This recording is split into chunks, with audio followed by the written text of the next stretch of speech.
Hello dear divine feminise. So आज के इस सेशन में आपका स्वागत है। तो ये आज का जो वीडियो है वो स्पेशली उन फेमिनाइन के लिए है जिनका यूनियन होने वाला है।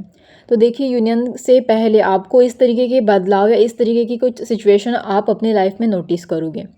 पहले तो आपको पता है कि shadow work, inner child issues को हील करना बहुत इंपॉर्टेंट होता है जर्नी में। तो जिसके भी ये इश्यूज़, मतलब आपकी अगर जर्नी बहुत लॉन्ग टाइम तक चल रही थी, ठीक है, तो वहाँ पर जिसके भी इश्यूज़ हील नहीं हुए हैं, जिस भी फेमिनाइन के ये इश्यूज़ हील नहीं हुए हैं, उन्हें सरफेस पे लेके आया जाता है। मान लीजिए कि आपका कोई इनर चाइल्ड ट्रामा था, इनर चाइल्ड हीलिंग प्रॉपरली नहीं हुई थी, तो उस इशू को सरफेस पे लेके आया जाता है।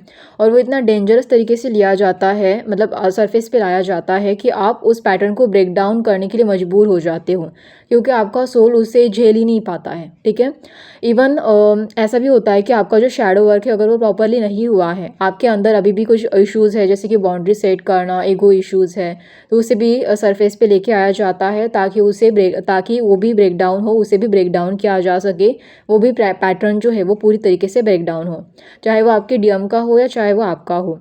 तो यहाँ पर आपको बहुत ज़्यादा मतलब बहुत ही ज़्यादा ट्रिगर मिलना स्टार्ट हो जाता है, या कुछ ऐसी सिचुएशंस आकर आपके सामने खड़ी हो जाती है कि आपको वो पैटर्न ब्रेक डाउन करना ही पड़ता है, चाहे कुछ भी हो जाए। और मतलब ये आपके लिए बिल्कुल एक टॉवर की तरह होता है। आपका जो पूरा फाउंडेशन वो हिल जाता है, आपकी बॉडी आपको सपोर्ट नहीं करती, आपका माइंड सपोर्ट नहीं करता, मतलब आपका सोल, आपकी बॉडी, आपका माइंड, सभी चीज़ें थक जाती है उस गंदी एनर्जी को झेल के। तो फाइनली आप अपने आप के लिए एक्शंस लेने के लिए रेडी हो जाते हो।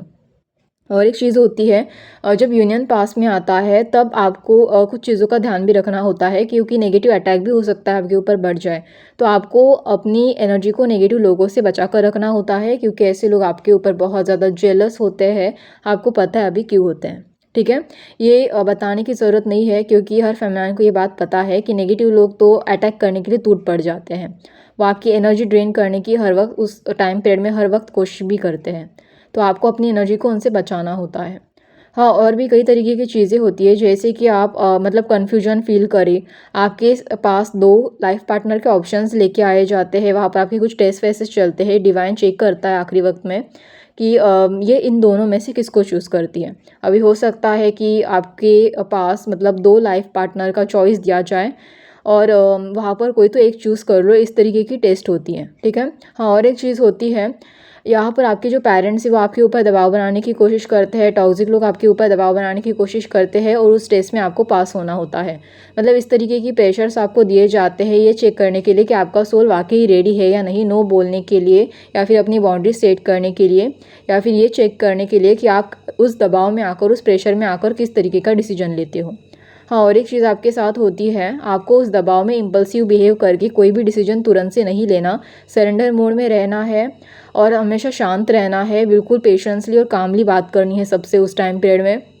ध्यान रखना है कि आप कोई ओवर थिंकिंग नहीं करोगे, कोई एंजाइटी नहीं रखोगे, और कोई भी डर भी फील नहीं करोगे। हालांकि उस टाइम पीरियड में ऐसी सिचुएशन या फिर ऐसे इमोशंस आते हैं सरफेस पे, ऐसी सिचुएशन मतलब क्रिएट ही हो जाती है कि आप अपने इमोशंस के मतलब आपके इमोशंस जो है वो बहुत हावी हो जाते हैं, और आप अपनी इमोशंस की अधीन हो जाते हो एक तरीके से।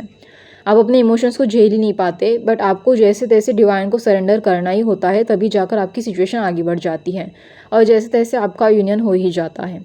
इवन उस टाइम पीरियड में हो सकता है आपका डीएम वापस आ जाए और आपसे आप उनकी गलतियों की माफ़ी मांगे या गिल्ट फील करे, बट फिर भी वहाँ पर आपको उनके रेड फ्लैग भी चेक करने होते हैं। आपको ऐसा नहीं करना है कि डायरेक्टली उनको तुरंत से माफ़ कर देना है। माफ़ तो करना है, बट ये भी देखना है कि क्या अभी भी कोई रेड फ्लैग है, या अभी भी उनका बिहेवियर कैसा है, वाकई वो एक्शन ले रहे हैं या नहीं। स्पेशली तब जब आपके डीएम बहुत लंबे टाइम के बाद आपके पास वापस आए हो, या फिर आपकी जर्नी कोई मैट्रिक्स ट्विन फ्लेम जर्नी रही होगी, नार्सिसिस्टिक ट्विन फ्लेम जैसी, मतलब आपका डीएम बहुत नार्सिसिस्टिक किस्म का बर्ताव कर रहा होता है जर्नी में, तब ये सारी चीज़ें आपको चेक करनी होती है। वो एक्शन ले रहे हैं या नहीं, कितने हद तक एक्शन ले रहे हैं, इसके आधार पर आप डिसीजन लेते हो जर्नी के एंड में। ठीक है, मतलब जर्नी के एंड में आप डिसाइड करते हो कि आपको सोलमेट के पास जाना है या डीएम के पास ही रहना है, मतलब आपके ट्विन के पास ही रहना है। या आपके ट्विन के एक्शन पर निर्भर करता है कि आपको मतलब आप कहाँ पर, कौन से डायरेक्शन में आगे जाओगे, और आपको किस तरीके का डिसीजन लेना है। ठीक है, सो आई होप आपको ये सारी बातें समझ में आई होगी। यहाँ तक कि डिवाइन आपको साइन भी देता है, क्लैरिटी भी देता है, तो आपको बस अपने आप को शांत रखना है, ज़्यादा स्ट्रेस नहीं लेना है। डिवाइन आपको खुद क्लैरिटी देगा, खुद सरेंडर मोड में आप जैसे ही आ जाते हो, डिवाइन खुद ही आपको वहाँ पहुँचा देगा जहाँ उसे पहुँचाना है। ठीक है। आई होप आप ये सारी चीज़ें समझ गए होंगे। अगर समझ गए और अगर आपको ऐसा लगता है कि अभी भी कोई डाउट है तो जस्ट सेल्फ लव कीजिए और सरेंडर कीजिए, बस इतना ही। तो चलिए, अगर आपको ये सेशन अच्छा लगे तो आप मुझे लाइक शेयर सब्सक्राइब कर देना और कमेंट बॉक्स में ये सेशन कैसा लगा ये बताना मत भूलना। धन्यवाद।